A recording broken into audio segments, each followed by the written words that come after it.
جتنے نوجوان یہاں بیٹھے ہیں سنو میری بات، جب صبح اٹھ کر ریزر ہاتھ میں لے کر شیشے کے سامنے کھڑے ہو کر اپنی داڑھی مونڈنے کا ارادہ کرو تو یہ سوچ کے کرنا کہ کل اس کا حساب دینا پڑے گا۔ نبی کی سنت کو کھرچ کے نالی میں بہانے والا بغیر حساب کے کیسے آگے نکل جائے گا؟ اس لیے جتنے ساتھی یہاں بیٹھے ہیں جن کے چہروں پر داڑھیاں نہیں ہیں وہ عہد کریں کہ انشاءاللہ ہم اب نبی کی سنت سے اپنے چہرے کو سجائیں گے، اور اس کو معمولی مت سمجھو، سنت کو معمولی مت سمجھو۔ میں تمہیں ایک واقعہ سناتا ہوں، دیکھو داڑھی کی سنت کا عجیب و غریب واقعہ۔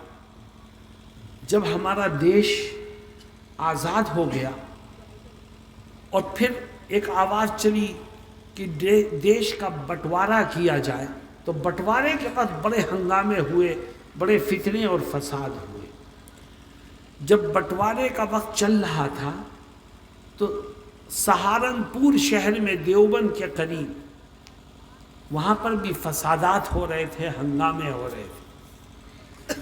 سہارنپور میں ایک نوجوان تھا جو نماز نہیں پڑھتا تھا، ایسے ہی گھومتا رہتا تھا، کلین شیو تھا، لیکن جب بٹوارے کے وقت فسادات شروع ہوئے تو اس نے داڑھی رکھ لی اور کافی بڑی داڑھی ہو گئی اس کی۔ لوگوں نے پوچھا اس سے کہ بھئی تو کلین شیو تھا، اب مسلمانوں کا قتل عام ہو رہا ہے، فسادات ہو رہے ہیں، ہنگامے ہو رہے، تو نے ان ہنگاموں میں داڑھی کیوں رکھ لی؟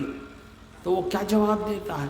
وہ کہتا ہے مجھے پتا ہے مسلمانوں کا قتل ہو رہا ہے، مجھے پتا ہے کہ ہنگامے اور فسادات ہو رہے ہیں، لیکن میں نے داڑھی اس لیے رکھی ہے کہ کوئی مجھے ہندو سمجھ کے نہ مارے، مسلمان سمجھ کے مارے۔ میں نے داڑھی اس لیے رکھی ہے کہ مجھے مارنے کے بعد کوئی مجھے ہندوؤں کی شمشان گھاٹ پہ نہ لے جائے، مسلمانوں کے قبرستان میں دفن کر۔